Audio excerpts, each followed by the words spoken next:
Well, hello and welcome to episode 18 of the Bomb City Podcast. Man, thank you so much for listening. I can't believe we're at 18 already. This has gone by pretty quick. My name is Nick, and if this is your first time listening, thank you so much for checking us out. And if you're a returning listener, thanks for coming back. This is my interview with Skoty Chops over at his shop in Hayward, California. I had such a great time talking to him. I thought the interview went really well. Super inspiring, man. I just finished up cutting together the audio for it, and I want to get out in the garage and get to work. So I got nothing else to add. Really fun interview. I hope you guys dig it. Here it is, episode 18 of the Bomb City Podcast, Skoty Chops. Thank you so much for listening. It's like I turn it on, push that. Wow. It's like... That's pretty awesome. Totally. And you see, like, you can go crazy and get, like, the mics that stick, like, right in your face. I've had that. The radio ones where you have to, like, actually talk into the... I've had the ones here. I've had the big, like, boom. Yeah. It's those freak me it out. just makes you more nervous, dude. You know what I mean? You're like, what the fuck is this thing saying in my face? Totally. So I'll, like, when I turn this thing on, it's on now just because I can clip off whatever at the beginning. Just keep an eye on the time and the battery, and that's it. Yeah, it's rad. No levels on the... Yeah, it's technology nowadays is pretty crazy, dude. Yeah. I actually think it's getting too advanced. Could be. Yeah. Well, think about it, dude. You got, like, people losing jobs because you got all those electronical check stands. Yeah. Dude, that's all potential jobs. You know what I mean? I don't know. That's a whole nother conversation, dude. Yeah. But it's crazy that the technology nowadays is pretty intense, you know. I mean, you literally could live your whole life on your phone, dude. Oh, totally. There are podcasters that record on their phones. Dude, from their gnarly. Before, back in the days, Winfield, Hines, Barris, they had to go to the shows. Yeah. They had to be in the magazines. That's how they got to be famous, you know what I mean? Like winning stuff, building cool shit. Now, dude, you just, you know, post a picture on Instagram and then, I don't know, it's a trip, dude. Yeah, totally. Like, not as much legwork as it used to be, you know? Definitely. I actually feel like the ease of posting stuff with cars changes the way people build them these days. Yeah. It's like, you remember, like, you know, shows like Paso where you build a car for the show? Yeah, that's the only absolutely time people are gonna right. see it, right? Yeah, I missed that show too. But yeah, so my prime times, like, growing up was, well, I would say my prime time with cars in the 90s. You know, MySpace just started coming around, you know, and it was like, wow, this is cool, you know, look at, holy shit, this dude liked my thing, or, you know, but it was easier then. But prior to that, yeah, you had to go to the show. I mean, that was only, like, remember Cow Palace? Yeah. Dude, such an epic show, man. I missed that show. The Suede Room. That was so much fun. Dude, it was so rad. Yeah. If I could just go back and, like, relive some of that, it'd be so awesome, dude. Totally. It's hard to explain to people that didn't see it, but it was like... It had a different feel. It was a different soul. Like, it had its own... Dude, I don't know. It's the people and everything and the car. It just seemed more pure for me. Like, you knew who was going to be upstairs and where they were going to be parked. Like, you knew, like, this is where D'Agostino was going to be. If Starbird's in town, he's going to be right here. Yeah, like, Oz, all those guys, yeah. Yeah, exactly. Like the Discovery Bay sort of stuff. You knew that was going to be front and center, but you had no idea we were going to show up to the basement. It was epic, dude. It was so epic, man. I really, really missed that show. Yeah. What a bummer that it's not around. Really, yeah. Did you make it to that last show out there? Mm-hmm. That was weird. Like, I really wanted to enjoy it, but we were up in the bike room or something like that. I actually had a car that I had built there. Yeah, it was upstairs. Everything was upstairs. I remember that. I actually think we were pretty close to you. Everything was upstairs. Yeah, I didn't... It wasn't the same. Just wasn't the same vibe, no. I think there was something about us being separated, you know, being downstairs in our own little cave, you know what I mean? I remember by the end of the day, I don't know if it was on purpose or not, but there was like a whole bunch of those little rascal electric chairs that were down in the basement. I don't know if there was a charging station or something, because they seem to all get stuck down there. Right. By the end of the show on like Sunday night. That's funny. I've been to a lot of shows. I've been to the lowrider shows in the 90s at that place.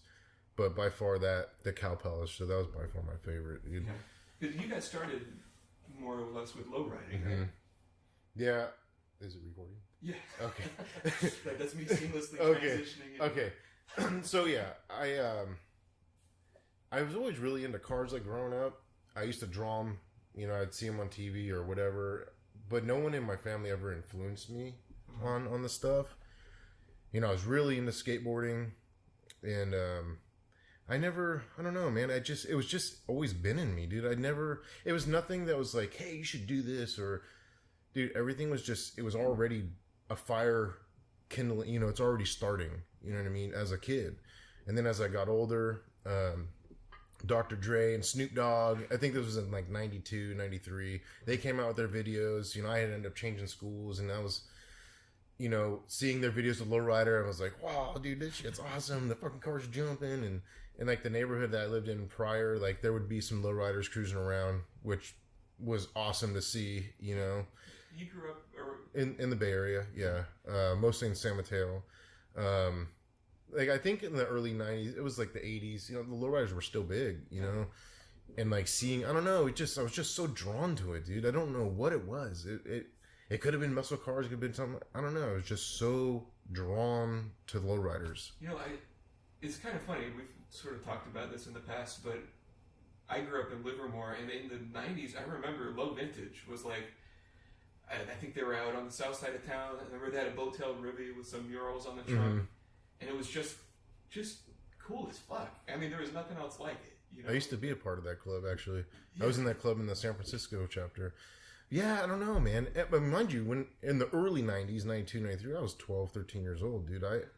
I'm still kind of just, like, seeing stuff, you know what I mean? And I don't know what the hell it was, dude. I don't know. It consumed me, dude. It's crazy.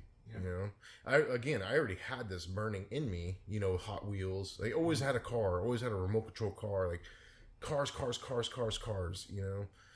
And then Snoop Dogg came out, Dr. Dre, they came out with their stuff. It just fed the fire even more. I started getting into building model cars, and I would take, the little frogs, like you would squeeze the thing and the frog would hop. Uh-huh.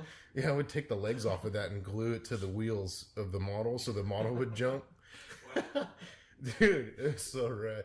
I used to take my mom's necklaces and like cut them up and make chain steering wheels. I'm like fucking 12 years old doing this shit. Yeah, I definitely got my ass chewed for that, but I don't know, it was fun. I looked forward to going home and building my models. It was just a time. I don't know. It felt so right. You know what I mean? Yeah. And then, I started hanging out at this skateboard shop called All Skate. And that's when I kind of really felt like I started living life, you know what I mean? Like everything I was all about, punk rock music, skateboarding, lowriders. Those guys really got into lowrider bikes, so I started getting into that, started building lowrider bikes. And then that turned into getting into the cars. My first car was a 67 Impala. Nice. Of course, it's going to be a full-blown lowrider, I didn't know anything about fucking cars. I didn't know shit, had a problem with it, open the hood, fix it, figure it out. We didn't have YouTube. We didn't have, internet really to look anything. Actually, I don't think we had internet at all. Yeah. 96, 97. Was there internet back then? I don't think so. There was. I mean, my dad worked at a lab, so we actually had this setup where we had a dial-up modem where I could call into my dad's work to access the internet through his computer. Yeah, that's rad. But yeah, I didn't have any of that stuff. I had to like go to the library, The only time I went to the library was to go get a Chilton's book or something, you know what I mean? I remember my hometown library had that was a text, whatever, like how to chop tops book. I have that. I checked that thing out like every other week. I actually tried using that thing. They left out all the important stuff. Totally. It's like, yeah, you cut the roof off, then you put it back on. Yeah, and then like the next, basically, you're like, all right, cut this, cut. And then the style too wasn't really much of a style. Yeah. I tried to reference as much as I could off that thing. It didn't. They really did leave out the important stuff, totally. But yeah, so like, figuring out a problem with the car. It was kind of like, okay, shit, I'm going to O'Reilly. Okay, who can help me? Well, I don't know anybody, And then, like, I wanted the car low, so I just took all the springs out. And literally drove a fucking car with no springs in it, dude.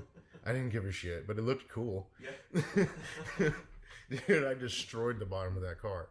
And then I got another one, same thing. Springs came out, Always wanted hydraulics, couldn't afford it, And a lot of all this stuff growing up is not being able to afford it. And that's why I had to learn how to do it myself. But I have like so much drive to like, if I'm really into something, dude, nothing's getting in my way. Like it's full blast. I'm gonna get it figured out, you know. But yeah, like, growing up, like, skateboarding was huge for me. Like, that, I thought that was gonna be my life career. I mean, I loved it so much. It's all I did. Like, even in school, dude, I couldn't concentrate, you know, in school. Like, I actually didn't do that well. I did really good in math, like science and lunch. You know, eating is a favorite too. But yeah, I don't know. Skating was a big part. You know, skating. Then we used to go to shows all the time, and my mom was always so cool and like supportive of it. You know, like, I was 16 years old out till 2 a.m. skating with these older guys that I looked up to. And the rad part about that whole thing about all skate and the guys, they were my mentors. They were punk rock, you know, some of them were hip hop, but they were all drug free, straight edge, you know. And like, I think those guys inspired a lot in my life because I looked up to him, especially the owner of the all skate. Like, I really looked up to him a lot. He was a business owner, you know. I would say that was probably like a big portion of my life and who I am today is just because of that, you know. Like I said, I didn't feel like I started living life until I started like hanging out at that place, you know. Just seeing that it was me. It was who I am. These guys were just like me, you know, kind of fuck ups, you know what I mean? And like, just into cool shit, like the stuff that I'm into, you know. Where like, you go to school, you're like, okay, is this guy like me or not? You know, you're still trying to find yourself. But dude, I would ditch school. My friend, he's like, oh, let's ditch. And I was like, no, it's not. I'm 14, 15 years old. No, I don't know. Like, I'm all scared. And then we did it, and I was like, screw this shit. I'm never going back. So like, it was like sophomore year in high school. I started ditching. I never went back, dude. I just started hanging out at the skate shop, started skating. I ended up getting sponsored. I was doing some competitions. Competition's not my thing. It was more or less hanging out with the guys and having fun. But I was sponsored for a while. Yeah, and that was my whole life was skating. And then in 2001, I broke my knee and I had to have surgery and everything. That kind of ended it for me. And I tried to come back from it after that, and it just didn't work, dude. Like, I was scared, you know, to hurt my knee again because I was a year without walking and stuff. Oh, wow. Well, I didn't have health care, you know, and with the crappy system that we had then, you know, I had to wait 8 months to have surgery. Wow. You know, so it was like 8 months of my buddy taking me on a radio flyer with our fishing shit. Every day we would go out to the bay and fish, and he'd pull me in this little radio flyer. I couldn't walk. It was pretty rad, but it was fun, you know. But so me hurting myself actually opened up another door. And this is one of those transitions in life where you're like, okay, this sucks. I'm never going to be able to skate again. Damn it. But what you don't realize that you're actually closing a door and opening a new one. You know, I was really heavy into lowriding at the time. You know, I wasn't anybody in the lowrider scene, but Street Low magazine started in 98, 99. I used to volunteer with them. I would go to shows with them. I did the Selena show. I used to do a lot of stuff with the help with the magazine. It was cool. I was young. I think I was 17, 18 at the time doing it. You know, I looked up to those guys when I was really big in the lowrider. I'm like, dude, I'm working for these guys. You know, this is so rad. Like, fucking cool cars everywhere, you know. Then I got into my first lowrider club, and it was like the most amazing thing in the world. What was the club name? After Images. They were mostly from Half Moon Bay. Okay. Made some good friends with those guys, and then a couple of the guys split off, and I split off with them, and they ended up becoming All Eyes on Us, which was a San Mateo based car club. I hung out with those guys for a couple of years, and then I started going to more shows and started hanging out with some other guys from South City, and that's when I ended up joining Low Vintage. Mm-hmm. And I was in that club for a while, did a lot of cool stuff, a lot of cool guys. The Frisco chapter ended up closing down, and then I sold my lowrider, which was a 64 Impala Super Sport convertible. Mm-hmm. And I kind of really wanted to get into the custom stuff. I always wanted a chop top. And I don't know, like with lowriding kind of, and back then had its affiliations with like gang stuff and all. It was just kind of stressful. I was not a gang member. I was not a tough guy. Didn't care for it. I just loved the cars. But it was kind of stressful, like going to stuff and wondering if something's going to happen, You know what I mean? It was a lot different then than it is now. Now it's easier to drive a lowrider. You're okay. It's okay. You know, before back then, you're like, you don't know if you're going to get stabbed or something. You know what I mean? It's just, it was a trip and I didn't want no part of it, you know? So I stopped. Got into the hot rod stuff. Dude, it was awesome. You know, great people, great vibe. People are being creative, you know, like people are super stoked. Not that the guys in lowrider scene weren't super stoked, you know, but it's just a different realm. Yeah. You know what I mean? And so I sold my Impala. I got a 52 Chevy. Piece of crap, you know, but it's what I could afford. Yeah. You know what I mean? And didn't know how to chop the top. I got that book that we talked about, Tech Smith. Yeah. Didn't help me for shit, you know.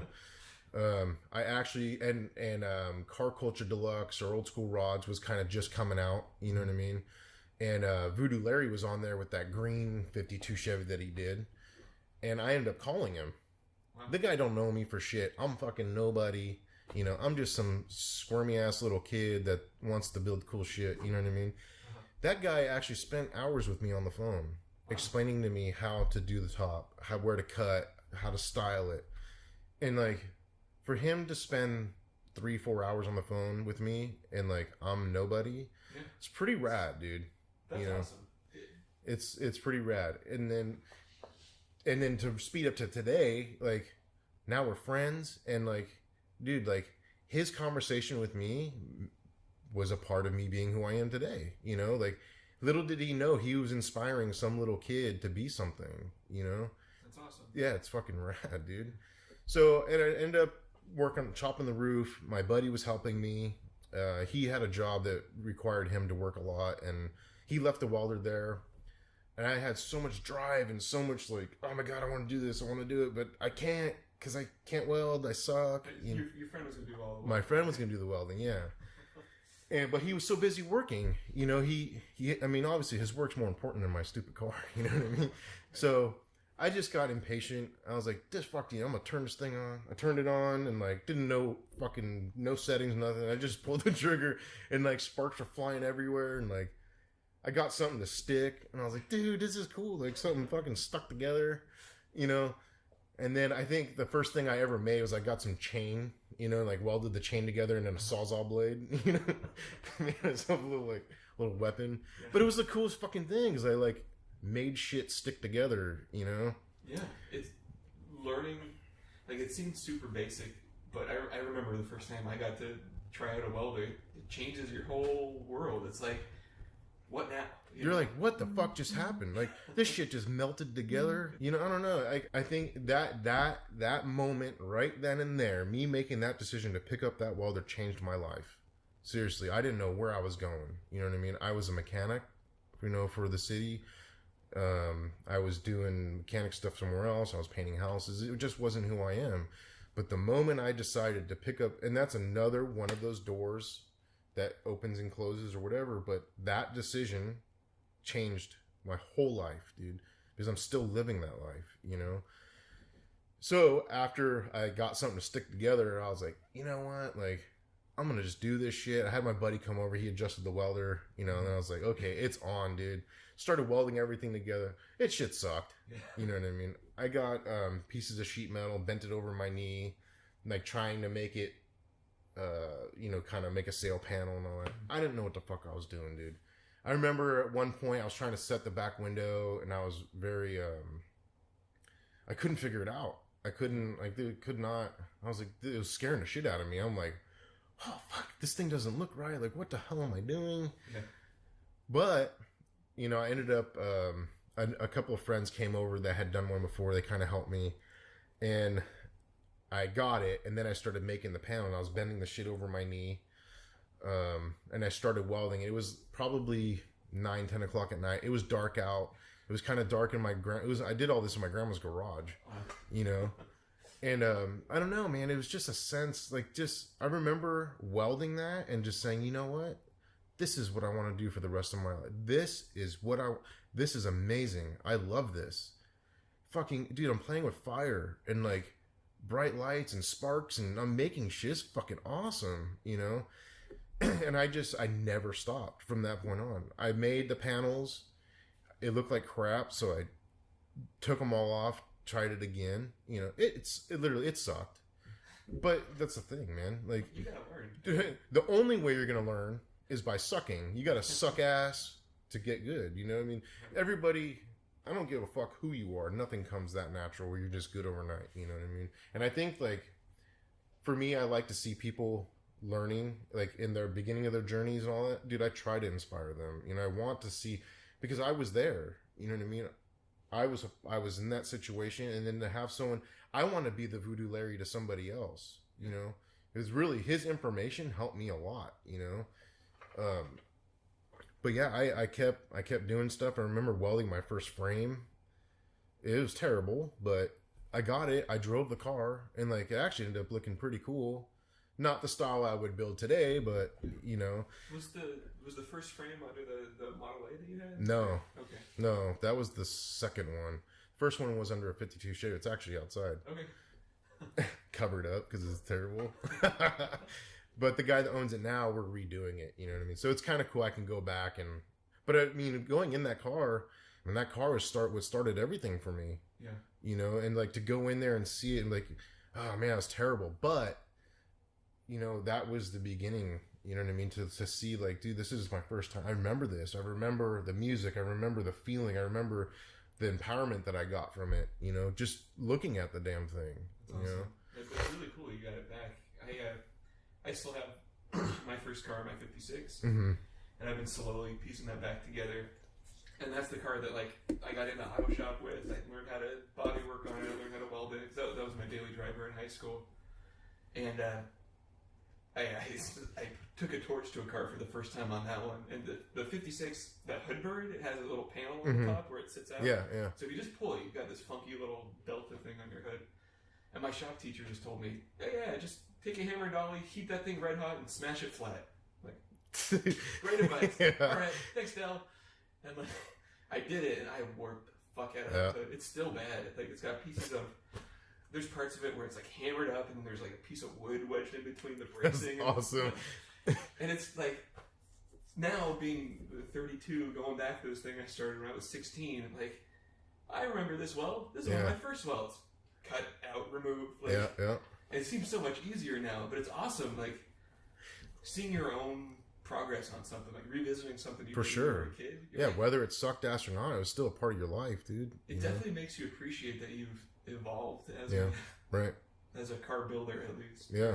Well, even with anything in life, dude. You know. I've even noticed when I was younger, I was all about loud pipes, loud music.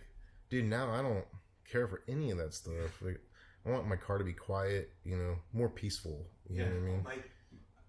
My 56 probably won't have side windows in it for a long time since it's chopped poorly. But my God, my wife's car, it's got all the windows, it's got all the weather stripping. My favorite thing in an old car is when you shut the door and it's silent on the inside. Yeah. That's something you don't really appreciate when you're first learning to rip them apart. My God, having them... Dude, it was like hardcore, fucking loud, burnouts. I don't know. Now I'm like, I feel like a jackass. Well, in your Model A, the little chop thing with the shifter on that thing was pretty extreme, dude. Yeah, that was an extreme car. So real quick, let me go back to this. Now, with the drive that I had, I wanted this shit so bad, like learning how to weld and grind. So I needed to learn how to do body work so I could paint my car or whatever, and I didn't know how to fucking do any of that shit. Yeah. And they had these local classes called ROP. It was like a high school. Anybody can go. Yeah, I took ROP. Right. So I went to the auto body. It was the paint and auto body one, and I went there for the introduction to see if I can get in. Well, there was a 2-year waiting list. There's no way I'm getting in, and they're like, well, sorry, we can't, And I was like, dude, dang damn it. Like, I'm not going to wait 2 years to do this. So, being that I have extremely high drive and I don't give a shit and I'm not letting anything get in my way, I went to class the next day. Yeah. And I stayed in that class for 3 months and I was not supposed to be there. Yeah. Dude, I went every day. They call roll. I would like go to the bathroom or something or pretend like I was sleeping. You know what I mean? They eventually caught on. But they were so surprised that I wanted it that bad that they let me stay, That's awesome. That's one of the secrets of going to college at a shitty school like I did, was even in my engineering classes was the same shit. Like the cool stuff, getting in on like the machine tools, there's like a waiting list to get in. You just have to crash it, show up. It's funny. Yeah. You just gotta. I didn't give a shit, dude. I didn't care. It, you know? No, I was gonna do it. Yeah. You know, awesome. and then like there was 3 classes. I ended up quitting my job. This is like I really wanted this bad, dude. I ended up quitting my job. I had my '64 Impala Super Sport convertible. It needed a bunch of body work. So I would go the first class in the morning, start at 8. It was like 8 to 10. No, 8 to 11. And then from 11 to 2 was a break. So I would go in the morning, I'd work on my car, I'd push my car out into the parking lot, keep working on it till the next class, bring it back in, do what I gotta do. And then there was a break between 4 and 7 or 8. I think it was 4 and 8 or 4 and 7, whatever. Again, push my car outside into the alley, work on it till the night class, and then come back in and I'd work on it through the night. Every day I did that until we painted my car, you know. But, you know, it's just the passion and the drive, you know. And eventually, you know, the car got done and it was awesome, dude. I loved it, you know.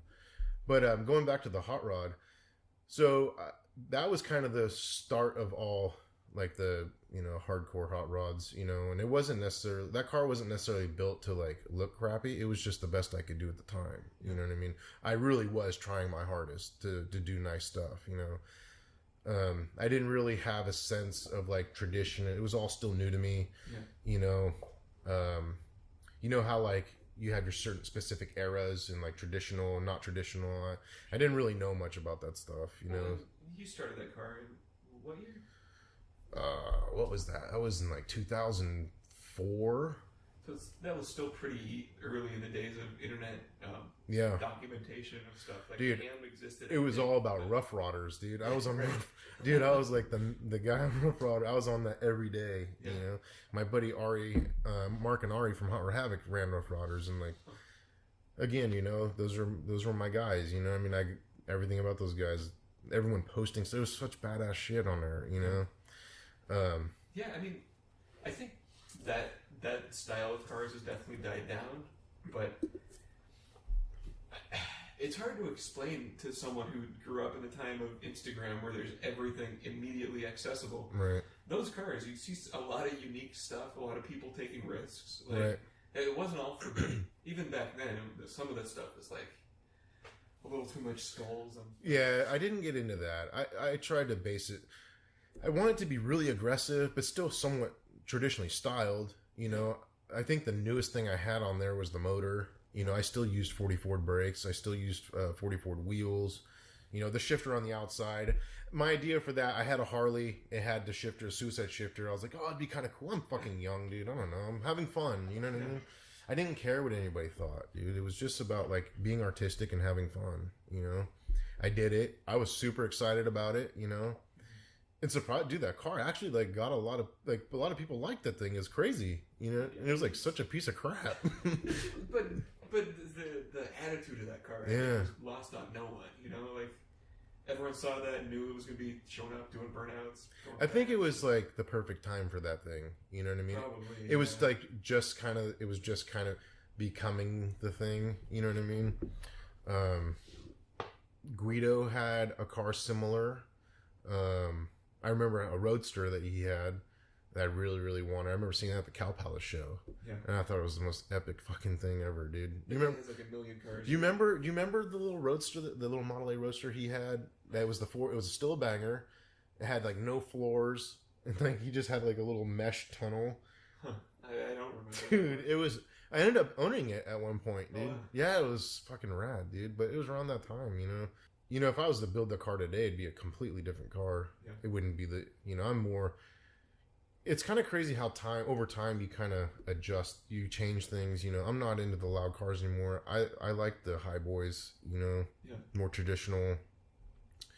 But yeah, that car, dude, I drove it everywhere. It sucked to drive long distance. I still did it, you know. Very aggressive car. Yeah. I actually almost crashed that thing coming back from Sacramento. Really? Yeah, it was at Midnight Mass. I was going about $130, and dude, my fucking front wheel, I started getting the death wobble, dude. I was on bias ply. I literally could see my tires expanding. Oh, wow. Dude, sketchy, dude. And then I guess the front wheels hit a pothole or something, and then it just went to this, like, crazy thing where the right wheel was going up super high, like 2 feet, and then the left, it was just blah, blah, blah, and then my door flew open. They almost crapped my pants, dude. Yeah, it was, I never did that again, you know. And then I kind of got out of that. What did I build after that? I sold that car to a guy in Germany. Oh, and I started building the 35 Plymouth. You know, this was, so I called it the Redeemer, one, because I have faith in God. And then also I was trying to redeem myself because I felt that the hot rod, it was a cool car, but it wasn't the best I could do at the time. You know, like I was trying to move forward with my skill set, you know, and try to push myself more. I actually almost bought a 1940 Lincoln Zephyr at the time, or buy this 35 Plymouth. Okay. Mind you, you know, Lincoln Zephyr is my car. Like and this is kind of the time where I got introduced to Zephyrs. I had an opportunity to buy one, and I decided not to because I wanted to make something that nobody really did into something cool. You know, I wanted to challenge myself. I didn't just want to take a already cool car and make it cooler. I wanted to take a car that I personally thought wasn't that cool and make it cool, you know? So I bought the 35 Plymouth, and I've never really seen anyone do a custom at the time with the 35 Plymouth. I mean, I really like 35, 36 boards, and so I bought it. You know, this thing was like a complete street rod thing. It had like Mustang seats and Thunderbird wheels, and it was gnarly. But I was in the time trying to progress forward with everything. I stripped the whole car, started, you know, making not making panels, but replacing stuff and chopping it and bagging it, and like had this whole vision. And then that's when I started getting on the ham, you know, and the ham was awesome. Like, dude, I looked forward every day to going on the ham, you know, to like post something and like see what everybody else is. It's so inspiring, man, because there's so many people on there building shit, and you see that they're pushing their abilities, you know, and I feed off of that, you know. You got these guys that are like, you got guys that are badass, and you got guys that are still learning, and to see them pushing where other skill level they're at, it's just feeding my fire, you know. Eventually finished the car, drove it. I remember my first drive to that car was to Grand National.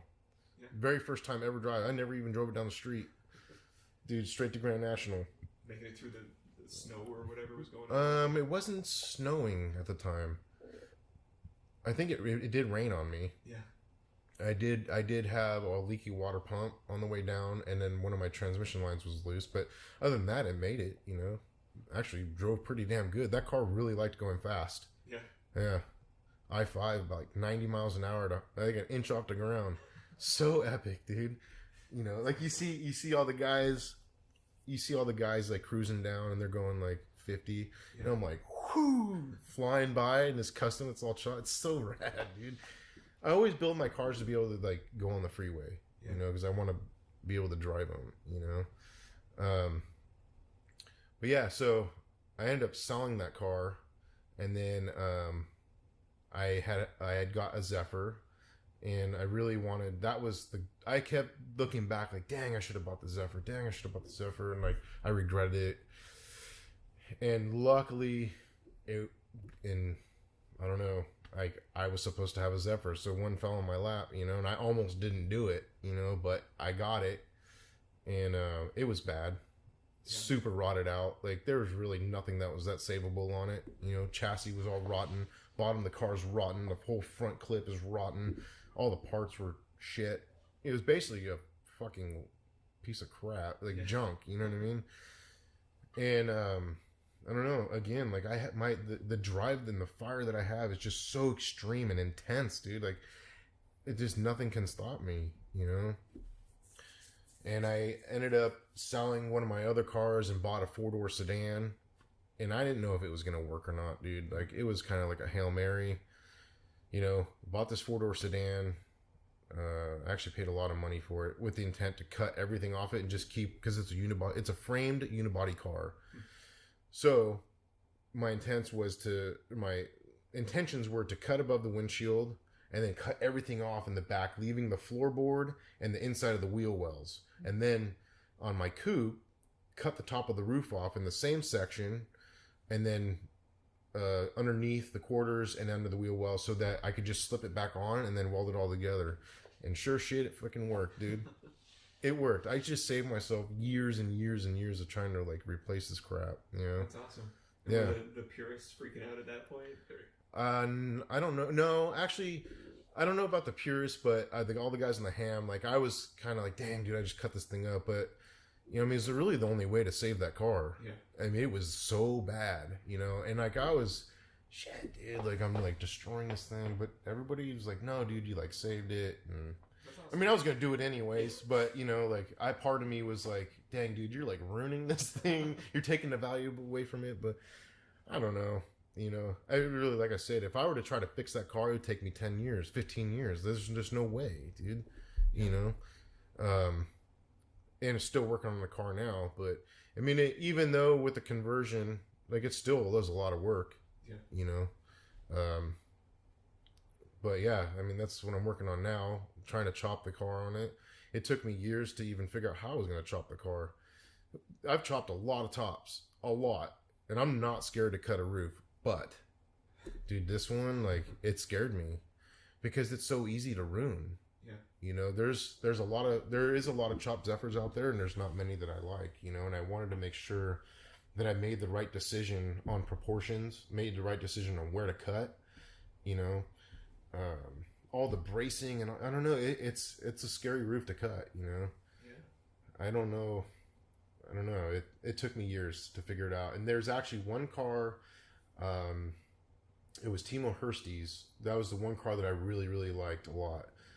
I forget where he's from. I think he's from Switzerland or something like that. I forget exactly his location, but you know, he's in, you know, out of the States or whatever. Beautiful car. Absolutely stunning. The chop looked amazing. Real traditional style custom. And I studied that car and studied it and studied it and studied it and just, I don't know. So I ended up talking to him. You know, he sent me pictures on how he chopped the top.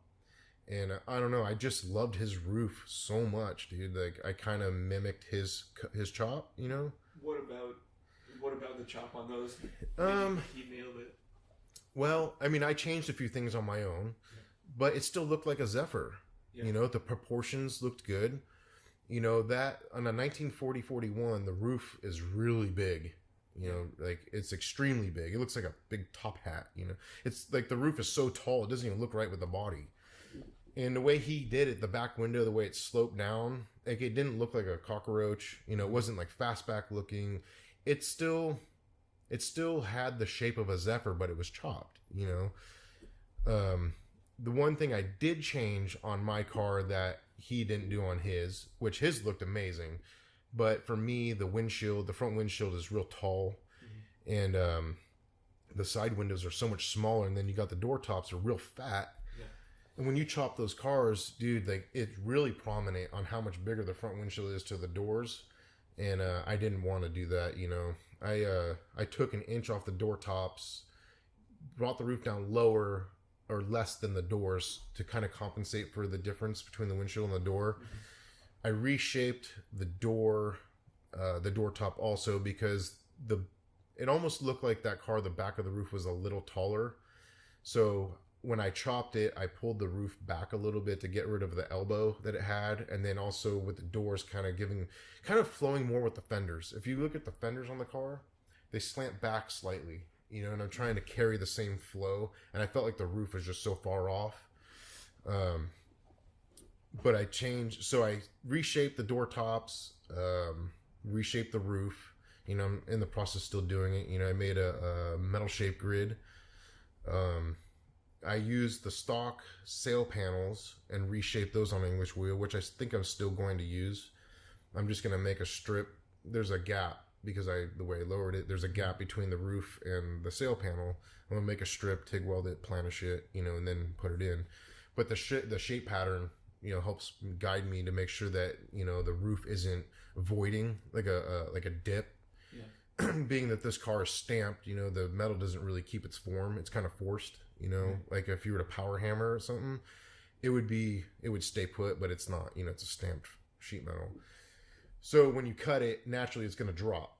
it's going to void, and you have to go back and hand stretch it so that it doesn't do that. And the wire form helps keep everything into place so that you're kind of staying in the right direction, but that, all that inspires my whole journey with metal shaping stuff. I got a 1938 Zephyr 4-door sedan from a friend of mine, and he was going to build it. It was really rusty. The car was like almost ready for the junk pile. It was more of like a eBay parts car. You know what I mean? Yeah. But I really wanted to build a Delahaye. I really wanted to build something that looked like a Delahaye. The Delahaye is my ultimate dream car. I'll never be able to afford one of those. If you can't afford it, build it, right? So I was in search for a Zephyr that I can cut up. I wanted to section it. I wanted to pull the fenders back. I wanted to build the car, And my buddy Jeff, he had this car that he got from my friend James.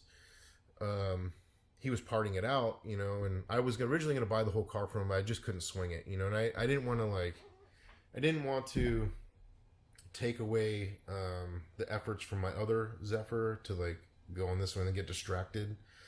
But then eventually he got the price down so low I really couldn't turn it away. And I truly believe that was one of those turning points again, where this is like a next chapter, in getting that car and having so much drive to want to make this car to turn from a 4-door sedan to a 2-door convertible or Carson top, whatever. I mean, there's a lot of metal work that needs to get done. I was so excited about doing it. I started buying more metal tools. I started going to classes, wanting to push myself more. I felt like I was at a point where I was stagnant, and I just didn't feel like I was progressing. And that car actually really inspired me a lot, In doing this every single day, you have your moments where you get burnt out, you get tired. I mean, it's natural, And I think before that, I was kind of in a point where I had gone through some major life-changing things, and it took a while for me to get past all that stuff. But, I mean, I'm back, stronger than I was before, and that car inspired a lot, I flew out to Boston to go see Ray Shalene. He's a coach builder. Awesome guy. Awesome. I mean, I actually wanted to move out there. I liked it so much, But to go there and have these guys teaching you something that you really didn't think you were able to do, and then you're doing it, and it's going back to my grandmother's garage, picking up that welder. I didn't know I could do that. Holy crap. And here I am with this coach builder making shapes that I didn't think I was possible to do. Dude, I just picked up that welder once again, Here I am in Boston trying to learn this. This is the next chapter for me, It's awesome. It's so cool to hear.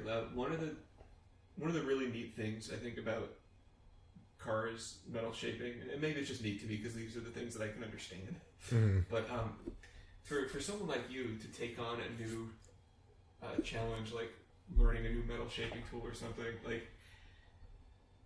the older I get, the more that I realize that your mentality going into it, where you're at personally, really comes out on the metal. You need to find a way to make yourself be able to focus on this stuff, to take the time that it takes to put in the time that it takes to fabricate a new sail panel or something. Mm-hmm. And you were saying about how you've grown a lot through your journey, from starting on your first model car, stealing your mom's necklace, making chain wheels, to today. I don't know. Are you comfortable talking about that at all? Yeah. Just sort of how you prepare yourself mentally for taking on a new project like that. I don't know if I really do prepare myself. It's kind of like diving in head first, dude. Maybe that's the perfect answer then. For me, dude, I have the fire the passion that burns inside of me is so fucking intense, dude. I can't burn it out. Mm-hmm. It's just burning, dude, and I have to do these things, But it's not just for anything. It's stuff that I'm into, I want to learn how to do this Zephyr. So how do you do that? You do it. Yeah. You don't think about it. Because thinking about it's not going to get it done. Oh, I wish. Well, guess what? A wish is a dream, and doing is doing, you know? So I got this thing. It's a piece of crap, but it's my piece of crap that I'm going to make awesome, you know? Go take these classes, learn from these guys that are masters at their craft. Dude, it was so inspiring to be out there. To, like, see this guy that's built cars from scratch. And then there's also people from all over the world at the same class trying to learn the same thing. Dude, it's just putting more fuel in the fire, you know, like to see these guys and all elements of their skill are all different, you know, stages in their skill. Dude, I mean, how can you not be inspired? You know what I mean? Like it's so epic, you know? Yeah. It seems like, and maybe it's just being covered better these days, but there's so much cool stuff going on in metal shaping right now. I agree. Yeah. The standards of quality are much higher now than they were before. I see like the car culture is a lot more new people, a lot of awesome shit going on, you know, and I think people like taking more pride in their metal. It's awesome because it really is something like, dude, cars back in the days were hand built, you know, French, Ferraris, you know, Porsches and all that stuff. I mean, it was something that was, I can't speak too much on it because I don't know a lot of the history, but you know, it was kind of a dying art and it seems like it's coming back, and they may not. Maybe it seems like that because I'm now getting myself involved with it, you know. I can't like speak too much on it because I don't know too much of the history, but I know I really like it a lot, you know. And I see a lot of people I look up to doing it, you know. And you know, you're seeing like that car Rob Ida built, that Merc. Yeah. Oh my God, dude, that car is absolutely stunning. Oh yeah. Stunning. Like, how do you take a car that's been done the same so many times? You know, there's some different ones that are badass, but to change it so much, like to make it to the point where you see it and you get goosebumps, dude, that is epic. You know what I mean? Like that's, yeah, I don't know. There's just nothing like that, you know? And like with this thing, I have this, like, I really want to do a Delahaye. I don't know if I'm going to do it with this thing or not. I think I might just do like a clean custom. You know, I might do a Duval style windshield, kind of like Hollywood Hot Rods. They did the Amber winning car, okay. the red one. Mm-hmm. Dude, that car is gorgeous, dude. Yeah. I love that style. You know, the real Art Deco, the real concourse style car. I mean, dude, it has a whole soul and it's like its own entity. You know what I mean? I want to build something that's kind of follows that theme, you know what I mean? Yeah. I don't know, I feel like there's like a lot of passion for like styled cars like that, you know, like they're very elegant and like classy, and I mean in the time that those things were built, dude, like everything was artistic and everything was thought out, and it wasn't like, oh, just make it and sell it, you know, like today, oh, make a car, how do we make it like make money, you know? Back then it wasn't, it was, how do we make this thing go? Like everything they did, even their advertisements were like artistic, and it was just so much effort and so much art behind it, and I don't know. It's like it's my era, you know. Yeah, I love the interior on cars of those. Oh my God, dude! I mean, even down to the Art Deco looking buttons, and just so much thought. You know, it's not just the throw it together, fucking sell it. You know, like there really was a lot put behind these things. You know. So with this convertible conversion I'm doing, I'm pushing my limits because I don't know how to do this crap. You know, every day that I try something new and I'm accomplishing it, dude, it's a rad feeling, you know. Same for anybody like starting their new journey that are just getting into metal, just learning how to weld. Dude, you can't give up, man. As hard as it gets, as hard as anything gets with anybody and anything in life, you don't know what's at the end of the tunnel. You know, it's too easy to quit. You just gotta fucking man through it, dude. Push through it, you know? And at the end, when I finish this car, dude, I'm gonna like, fucking hell yeah, dude. Like, this thing's gonna be badass. I'm gonna feel like I accomplished something. Who knows what the next thing is, you know what I mean? But trying to compete with myself yesterday and trying to improve today and pushing forward, I don't know. It's this fucking flame that won't go out. You know, it's crazy, dude. Yeah, I don't know.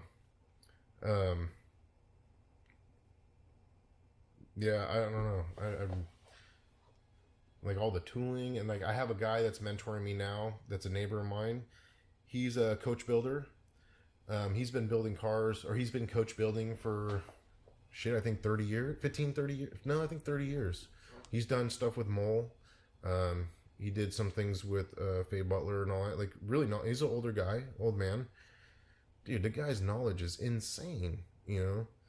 And in the beginning, he was kind of a dick to me. You know, I'm some, like, guy that's all tattooed, you know? I mean, first impressions, you know what I mean? But over time, you know, we've actually become really close friends, you know? And now we're real close. He comes over and shows me, he's actually, like, teaching me stuff, like, you know, and it's amazing to, like, you know, take a guy that's worked on Bugattis, Ferraris, like handmade multi-million-dollar cars, and he's like, you know, showing me this stuff. Dude, I don't know. It's the next Voodoo Larry. Yeah. You know? Like, it's crazy how, like, in life, it almost seems like life for me is kind of already tracked out. You know, I'm meeting these people I'm supposed to meet, you know, and, like, along my journey, these things are all supposed to happen, you know? Yeah, it's a trip. You know, I have another friend of mine from Ben Starr. He worked with Racialine. He used to work at Blue Collar Customs with Scott and them. He also took, you know, I think it was the last 5, 6, 7 years, he went on a metal shaping journey. The guy's amazing. Badass. You know, and he's been mentoring me lately too, and such a rad guy, you know, and to have these guys that, like, inspire the crap out of me and, like, willing to help me, I don't know. It's a blessing, you know? That's awesome. And you're starting to do some of this too, right? You're working with so you're doing a chop shop? Oh, yeah. So Jesse Miller, he's another one that also, you know, started out, I think he was at Roseville Rod and Custom, and then he opened up his shop in Sacramento, was doing some badass cars there, and then went out to Texas and worked for Austin Speed Shop. And while he was out in Austin, I started seeing that he started doing a lot of metal shaping. And I was like, dude, what the hell? Like, how's he doing that? It's crazy, you know? But yeah, he was another one that inspired me too. It's like, holy shit. Like, you went from just doing regular chop top with sail panels. Now you're building a whole fucking roof. Like, high five, dude. Like, how the fuck did you do that? You know? And like, how did you do it so fast? And I think for him moving out to Texas was a good thing for him, you know, because he got to expand his knowledge and all that stuff. And I actually was like, you know, we had lost contact for a little while, wanting to get in contact with him. And I was just so inspired, you know, I wanted to pick his brain and like, hey, dude, do you mind mentoring me? I'll fly out there. Like, can you show me some of this stuff, you know? And we got to talking, and he was like, well, we'll do a chop class, you know, and then maybe we'll show you some stuff here at the shop. And we did the chop class. It went really well. It was fun, you know. Cool. You see Jesse, the way he works and the way I work, you know, we have two different working styles, but dude, it was fucking cool, man. Like, I learned from him, he learned from me. I think what I gained most out of it is I like seeing people trying to do better. And I know I keep reverting back to this, but it really fuels me. I love to see people wanting to learn, wanting to improve themselves, because I do myself. So you got these guys here. They're probably some of them are really good at the stuff they do, but they want to expand, you know, their knowledge. To have them here, you know, alongside of us cutting a car and like being so interested in writing stuff down and like so in tune and the draw, it just like, dude, it just fed my fire even more, you know. And I don't know, man, it's just, yeah, I don't know. It was empowering for me, you know. It was rad to have Jesse here to do the class, you know, and then to be able, it was pretty cool of him to share the knowledge with the guys, you know, even the stuff that I offer, you know. But again, I think the biggest part of it was having the guys here and like seeing their drive to want to learn. That is what fired me the most, you know. And then, you know, that following week, dude, I was on such fire, I couldn't even like, man, I was like wanting to cut everything in the shop. You know what I mean? And then I made a couple of new friends, you know, and I've actually sent work to some of the guys that were here. You know, some were badass TIG welders, some guys are badass upholstery guys, some other guys have other shops. I mean, and then another friend of mine, he's opening up a new body shop, you know. Try to get them work, you know, try to help them in their journey, you know, as I would wish someone would help me with mine, you know. Not be closed-minded, be open-minded, be I could be their Voodoo Larry, you know, whether, you know, a lot of those guys are past the part I was when Voodoo Larry helped me, but any little bit helps, you know? Yeah.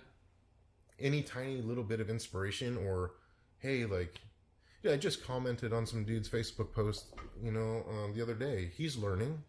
I don't know him, but it was rad to see that he's trying and he's doing it. I told him, look, you know, you got this, you know, never give up, keep pushing. The best part about learning is learning and feeling accomplishment, you know? And he was so stoked that I, like, said that, like, he reposted it saying, like, oh, it's pretty cool that he's, I don't know, it's rad, because you know what, like, hey, maybe that boost was something that he needed and to push his level, you know what I mean? That's awesome. Like, I think some people can get the impression that working on cars, since you guys are in business, there's shows, there's an element of competition to it, the builders are competitive, and maybe it is somewhere, but it's so cool to talk to people like you. I definitely, dude, competition, the only competition I have is with myself. I don't, dude, there's shops around me that do badass stuff. If they called me and asked me, hey, we need your help, dude, I'll go help them. I don't care. I don't do this. I'm not doing this to be the cool guy. I'm not doing this to be the famous guy. I don't give a shit about any of that stuff. I don't want to be on TV. I just want to feed my fire. And my fire is to be artistic and build cool cars. You know what I mean? I don't know. It's just in me, you know? Unfortunately, there is the competition thing stuff, and I just don't, it's not for me. You know what I mean? I think that everybody is an artist, and everybody should appreciate everybody else's art, you know, and even guys that are just starting out that aren't that good. Well, guess what? You were too, right. You know? And what can you do to help them, you know, help inspire them, help them want to do better, you know? Yeah, I definitely, the competition stuff, it does not, I'm not interested in that at all. You know what I mean? I definitely like trying to bring everybody up, you know, like praise everybody, you know? Yeah, I mean, there's always someone better, you know what I mean? You could either be the guy that's the dick, or you can be the guy that inspires someone, you know what I mean? I prefer to be the guy that inspires someone, or to be inspired. Just about an hour right now. Oh. It's amazing how fast that goes. Dude, no, but see, I'm so saying, man, like, dude, I can keep going. You know, like, I don't know. Yeah, man, I love hearing it. It's so cool. Like, yeah, like, people think that car builders, people that create stuff, can be, like, real guarded. And I think there's probably a time where that was true. I will say part of me is guarded a little. Not guarded to people in the culture, because I feel they're my people, you know what I mean? Yeah. I am guarded a little to outside normal people a little, just because, like, I don't know, I just don't feel a connection with them a little. But I don't know, I guess I have to say that with caution, you know what I mean? Like, if you here, I feel totally comfortable that if there's a guy here in a suit, you know, I'm probably not going to open up to him because I don't know him. I don't feel like we have a connection, you know what I mean? I think the connection is probably the biggest part of it, you know? But if anybody, and I've had people call me, I don't know who the hell they are. Hey, like, what do you think? Dude, I'll stay on the phone with them and figure it out. You know, I'll help anybody. I don't care. But I think, you know, being a little guarded has to do with being an artist too. Like, you're so in depth in your realm that you kind of so in tune with it, you know? Yeah, I follow you. Yeah, not necessarily like being a jerk, but just, I found times where I'm just so focused that I forget everything that's going around me. Yeah. You know? But not tough guy stuff. You know, not chin up and chest puffed out, I guess. Yeah. I don't know. Unfortunately, it does exist. One thing I wanted to ask you about, I guess it's more of a personal thing. I've noticed, like, on your posts on Instagram, you're also taking care of yourself in addition to taking care of your shop. Like, riding bikes, doing positive, healthy stuff like that. Well, not so much anymore, but I was. Yeah. You know, with every journey too, with the mental journey with the shop, you know, I mean, everything in life needs to be pushed, and you know, you always want to improve yourself, you know. I was cycling a lot. I actually haven't been lately. Yeah. Like, delicious foods gotten the better of me. You know, but you know what it is? I just don't have the time to do it right now. Like, I'm so focused on restructuring myself, restructuring my business, restructuring my skills. I really, really am serious about my new journey. Yeah. and I'm not letting anything get in the way, and like cycle. I just don't have the time. You know, I work so much. You know, I just I would like to, but I just haven't. You know, and I've been trying to get on a mental level too. You know, there's a lot of negative stuff going on in the world, and I'm trying to tune myself away from that. Yeah. You know, I don't watch the news. I rarely watch TV. You know, even down to my music, I really don't listen to anything that's on the radio. There's just so much negative stuff, man. I don't want that stuff to. Every little negative thing adds up, and then it starts this and this and this and this and then it just like consumes your soul, dude. Like I don't want anything to do with that, you know. So I've been in the process of eliminating negative stuff, and you know, I've been listening to a lot of classical music, you know, a lot of Frank Sinatra, Dean Martin, a lot of violin. It's peaceful, you know. I can fall into the music and get into my realm of being artistic, and I don't know, man. It's hard to express how deep it really is. It's, you know, no words express like the depth of what I'm trying to explain. You know, like it's deeper than I think anybody can really think or imagine. You know, it really is like down to the soul. You know, like this stuff, the passion for this and wanting to live a positive, peaceful life, to inspire people. Like it's really deep. You know, it's like, I don't know. There's just no words that I can express it, you know? I don't know. It's hard to explain, you know, but it's really, really deep. Yeah. And I can't help it. You know, I think it's just who I am. You know what I mean? Awesome. Yeah. What you were saying about ignoring the news, one of my mentors, this guy Bob that I worked with, I worked for about a year with this wheelchair company when I was a student, and he was the guy who would like volunteer he'd go like live in like sub-Saharan Africa and build wheelchairs for people in the community. And he was real big into like building stuff that could be built out of parts that you buy at a market in Africa, like in the middle of nowhere. That's rad. Yeah, man, he had so many cool stories. But one of my favorite ones that he told me, it's probably bullshit. It's probably something he picked up from someone else, but I still love it. Like I don't remember what year it was. I'd ask him if he heard such and such on the news or some crazy stuff going on. And he's like, no, I don't watch the news. Don't watch the news. And I didn't really get it. And then he told me this story one day. He was like, yeah, so in Africa, out in the desert, the way they communicate, you know, no internet, no phones out there. The old way that they'd pass messages between villages is there'd be one guy with a drum, and he'd drum, bang, bang, bang, you know, and it would be their long-range communication, sort of like Morse code, yeah, something like that. And he'd say, so the drummer, you drum something important to the community, you let him know. Every once in a while, the drummer hears something. So you know what? That doesn't really affect the people in my community. Doesn't really affect their daily lives. It's nothing they're ever going to run into. They might just worry about it. I'm just going to not drum out that one message, and I'll wait for the important stuff to come. And that's a pretty awesome attitude, you know? It's right. Like, really, you got to think about what you're letting into your life.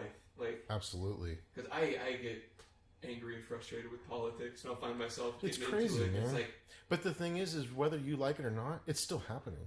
Totally. There's nothing you can do about it. So you can get angry all day and be so stressed out and frustrated, but you can't do shit about it. Right. So why focus on it? There's just no point, dude. I had to like start deleting stuff. Like, dude, even social media. I love Instagram, Facebook. It's all right, you know. I like Instagram because I could choose what I get to see. You know, I follow a lot of artists, a lot of car builders, a lot of metal shapers, a lot of dog stuff. You know. But the thing is, like photography, I love photography. There's a lot of depth in a picture, you know. I like deep things, you know. But even then, like, dude, you get so caught up in like, you know, what you read every day, and I mean, you're ingesting that into your mind. Totally. You know, whether you like it or not, it's a part of you once it's dude, inside like, your mind. You ever notice like everywhere you go, there's a fucking advertisement? Oh yeah. No matter what you do, someone's out. Could you imagine like a world without that crap, and like the mind space and capacity that you could have? Totally. Dude, it's crazy. So I try to stay away from this stuff, man. It's, you know, and with seeing all this stuff and like I can actually see how society is being affected by this. You know, people are angry on the roads. Oh yeah. People are like, you know, so you hold the door open for someone, they don't say thank you, Right. you know, or you're welcome, or it's a trip, man. It really is. And I'm trying to not be that person. You know, I can only do for myself. I can't control somebody else's stuff, but I want to be the guy that's not like that, you know, and trying to, everything that I ingest is more inspirational and inspiring and like, positive. Yeah. And Instagram's like my only social media, and Mm-hmm. I like that you can totally tailor that to just what you want Yeah, to if see. you see something that's negative and you don't like it, guess what? You can delete the person. Right. You know what I mean? It's as simple as that, you know? And for me, Instagram's still like the good outweighs the bad for it. I get to keep in touch with friends I wouldn't otherwise talk to. It's easier to text or to post a picture than to text Right. it to all my. I love Instagram. I really do like it. I love posting stuff, you know? I love seeing everybody else's progress and stuff. Like, I think it's good, you know? Again, you filter what you want to see, Yeah. you know? But I love all the photography. I love all the I like seeing it because it's like an online magazine almost. You know Yeah, what I mean? totally. It's like your own custom feed. And I Right. follow people's builders from Right. Japan and like. And I actually get a lot of business from Instagram. Huh. You know, I like posting stuff. I like the positive feedbacks on things. I like, you know, I've had some metal shaping guys that I look up to, you know, message me and give me tips or help me with some tooling. And I've met a lot of other guys. Like, I do think it's good. You know, as long as you have good intentions with it and everything, I think it's great. You know, it's a tool for sure. Totally. Yeah. And I guess we can talk about the Zephyr stuff, huh? Yeah. Yeah. Okay, so one of my huge passions is the Lincoln Zephyr. All right. My first time ever seeing a Lincoln Zephyr was back in Bulletproof in the 90s. Rudy Munoz had his 1939 Zephyr coupe. I first saw it when it was chopped. I guess he just got it chopped. It was chopped by Choppin' Joe. Badass fucking chop top on this thing. The paint job, the candy green. I mean, I saw it and literally my jaw hit the ground. Like, I just couldn't stop staring. You know, like I fell into the car almost. And I remember looking it over. I just couldn't believe how gorgeous it was. Like, it was unbelievable. Like, this thing exists. You know, like, how does this... Like, there's... What the fuck is this thing? You know? Yeah. And he told me what it was. And then my buddy Henry Diaz, he's got a 37 Zephyr also. Same thing. You know, it's just like, my God, like, where the fuck are these things? They're like UFOs. You know what I mean? Like, this is so gorgeous. And, like... This is the only two I've ever seen in my life, you know?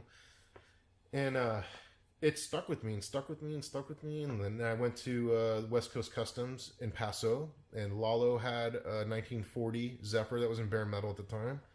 Absolutely stunning car, you know? It really doesn't matter if it's painted or not. They're just beautiful cars. Oh, yeah. They're very elegant. They're before their time, you know? The car was designed by a guy that designed yachts. You know, so there's a lot of like artistic behind it. It's amazing. It's an amazing car. You know, I didn't have one. Always wanted one. And then fast forwarding, you know, then I saw the one that Terry Cook did, the Scrape. Beautiful car. Chop is a little off different for me, but it's still a beautiful car. Beautiful job. You know, the car definitely made its way up. You know, impressed a lot of people, and they started making the fiberglass ones. Not big on the fiberglass, but the original Scrape, I mean, it's a gorgeous car, you know, and I respect that car. Then, you know, who was it? James Hetfield and Rick Dorr did the 37 Zephyr. Absolutely gorgeous car. You know, they did things to it that were tasteful. You know, the chop on it was really nice. They slanted the back B-pillar on it to flow with the roof more. They dropped the headlights down. There's just it's just an absolutely stunning car. You know, Daryl Holmbeck did an amazing job on the paint, and the car is got what it deserved. You know, and I had gotten my first Zephyr 7 years ago. You know, and then just the passion never burned out for it. It is the car for me. You know, and I've done so much research on it, and my collection, like, it's like I own stuff that people wouldn't even think existed. Yeah. You know, I started Zephyr Society on Instagram. It is not just about like posting stuff. It really is a true passion. You know, I want to know everything about the car. I want to know everybody that owns one. You know, I respect them. I respect the car. I respect everything about the Zephyr, whether it's a 2-door sedan, a 2-door coupe, a convertible. It's just, I don't know. It's just an empowering car to me. You know, the lines, the design, like, and I think what it is too, the rarity. Yeah. It's not just something that anybody can go get. You know, I spend hours and hours looking for collectibles. You know, probably crap I don't need, but it means something to me. You know, it really truly does. You know, my friend James Williams, I believe it's his uncle, Merv down in Southern California. He's, you know, been buying and selling Lincoln Zephyr stuff. You know, I mean, dude, that's badass. Like, I would love to be that guy. You know what I mean? Like, I would love to have a shop full of Zephyrs. You know, it's just. Yeah. The problem is I'm gonna try to own all of them though. If I struck it rich, I'd buy every single one I found. But with the Zephyr Society, you know, it helps with the burning passion for it. You know, I get to meet all these people from all over the world, literally all over the world, that have right-hand drive Zephyrs. You know, they got their own styling, or whether they're purist or whatever. But dude, it's so rad to be able to like get in touch with these guys, you know, posting their cars, even photographers that are taking pictures, artists, like anything to do with the Zephyr. You know, it's like, I don't know, it's just, it's a car that deserves it, you know. And it's just another way of me exhausting a fire that's burning inside. I mean, just the style, the interior, I mean, I don't know, everything, the lines, like such gorgeous lines. They just work so well. Whether it's slammed, whether it's high. I mean, and again, like the rarity, you know, they made so many. You know, they were really not that many made, and I think that, you know, helps with the car a lot. You know, yeah, I've studied a lot of stuff, like books, and I even have stuff that people, you know, I have a record from 1938 that they would send to the radio stations to play for advertisements. They have a Lincoln Zephyr neon sign. I got Lincoln Zephyr metal stamps, belt buckle, cigarettes, Lincoln Zephyr cigarettes. I mean, it's like, I don't know. Anything that has to do with Zephyr, I buy. I don't give a shit how much it is, dude. I just buy it. You know? Yeah, it's a trip, you know, but they're just such beautiful cars, you know. They were definitely ahead of their time. You know, they rarely, to me, they speak the streamline. They speak the Art Deco era. You know, again, a yacht builder was the one that helped design it, you know, so it has the influence behind that, which, if you looked at yachts back then, dude, they're stunning. Yeah. You know, along with other cars that era too, you know. But the V12 is a cool motor too. The displacement's actually pretty small for a 12, it is, right? Yeah, it is, but it ran smoother. That's what I hear. I mean, I remember my friend's grandpa had one, so he'd tell me about it, like, oh, yeah, V12 is like, it purrs like a kitten. Yeah. And then I saw one. We actually just sold this trailer, and the place we bought that trailer from was like this barn out in Livermore that had like 30 Corvairs sitting outside of it. It had our trailer inside of it, like a World War II radio listening station inside. That's rad. 41 Lincoln? Is that right? Maybe it was. They had a 41. Somewhere around there. V12 was pulled out on an engine stand next to it. Then he had like this oddball, like 55 Dodge, 49 Dodge, 4-door, 48 Dodge, all perfectly stock, original paint, original interiors, all stock everything. This weird barn, and he had this Zephyr in there with the V12 there. Look at this exhaust ports on that. Dude, it's so small.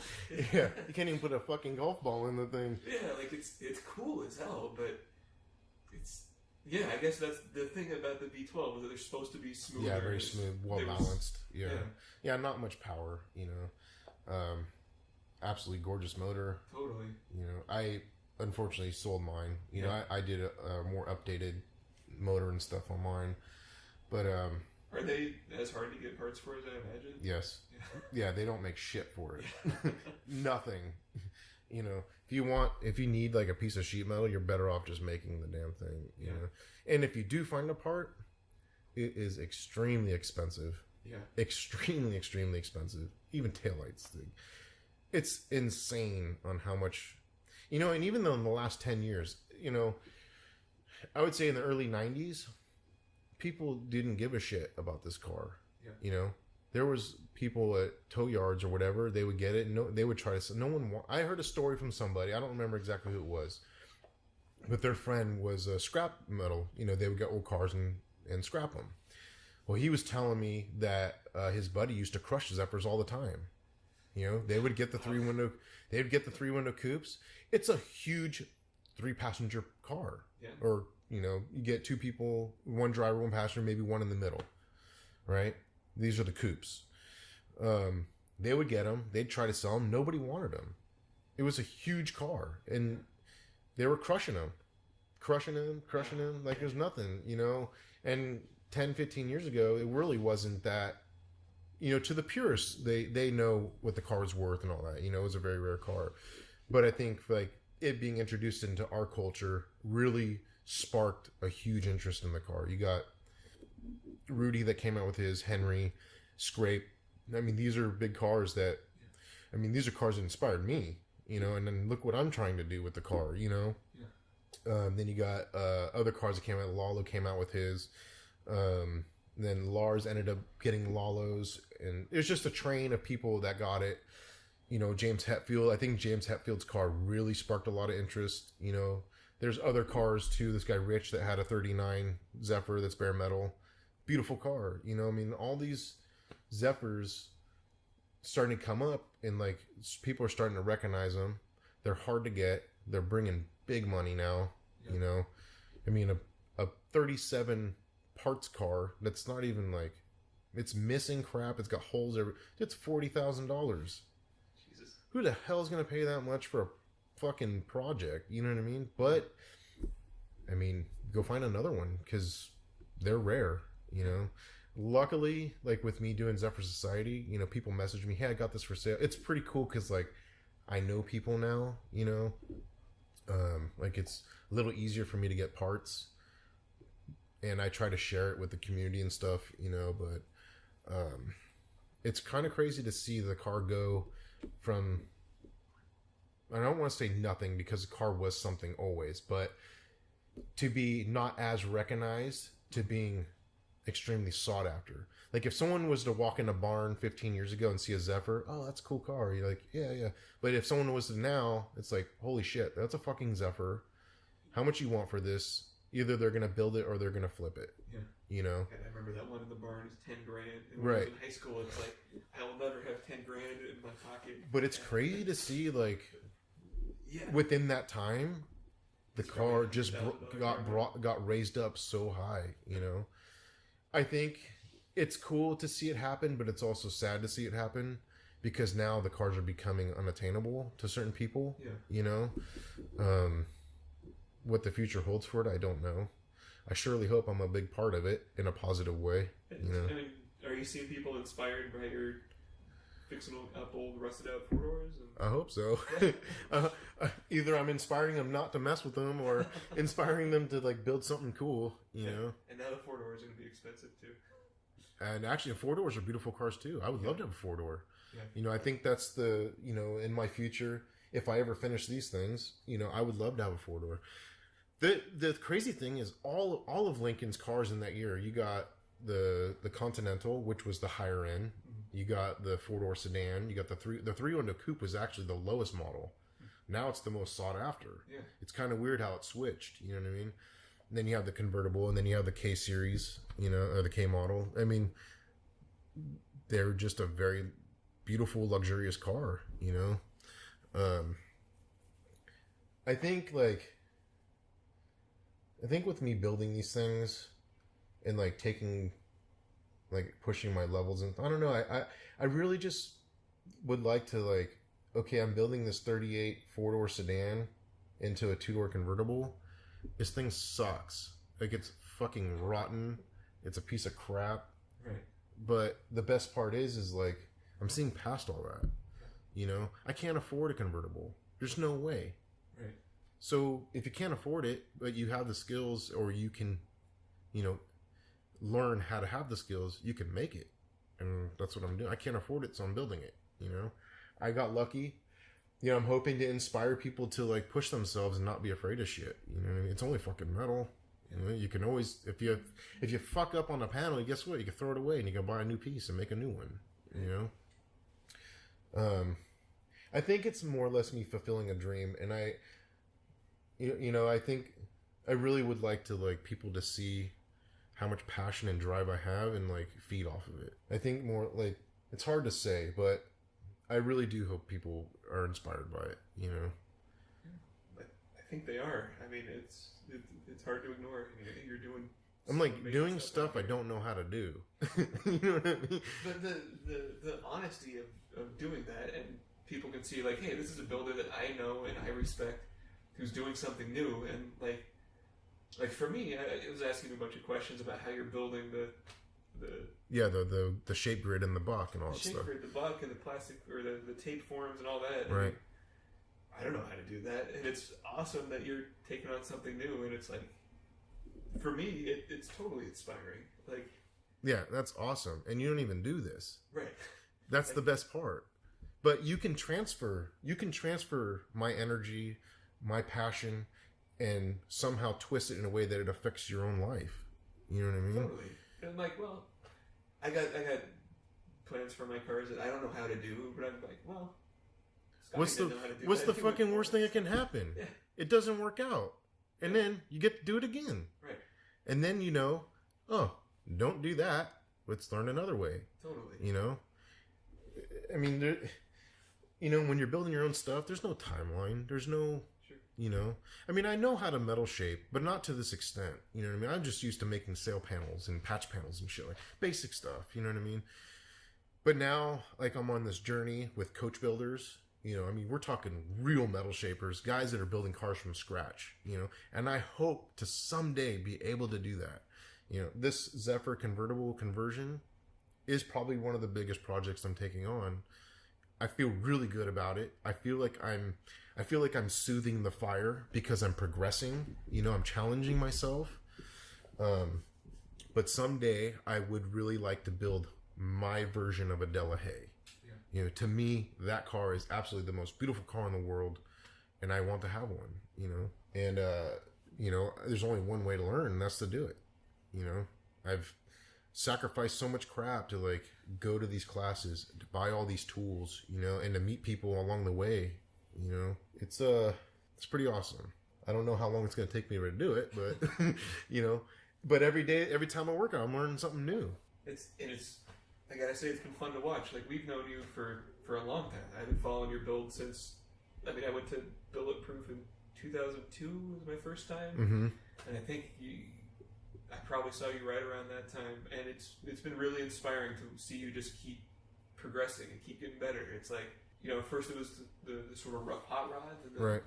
moving into a lot of the suspension stuff. And it seems like you guys got that figured out. Like, you know how to get a car on the ground, and to watch you transition into more of the higher end metal shaping stuff, it's really inspiring. I think a lot of it comes too with age. You know, I was younger, more into like loud, and then nowadays it's like peaceful. You start to enjoy more of life. I don't know, just like the concourse cars, and dude, they're just so gorgeous, man. Like, I guess you pay more attention to the lines and like the efforts and the work that goes into that stuff, Yeah, it's a trip. I it's awesome to hear that you're inspired, dude, because that's like something that I really feed off of, and I really, really want, it's not a pride thing or anything. I want to inspire people. It makes me feel good about myself. It makes me like, you being inspired inspires me. It really is that strong. Nobody sucks. They're just in a different part of their journey. Right. Like my beginning, that was the best I could do. It's okay to do the best you can do. When you start doing where you could do better, and then you do worse, that's when you suck. Yeah.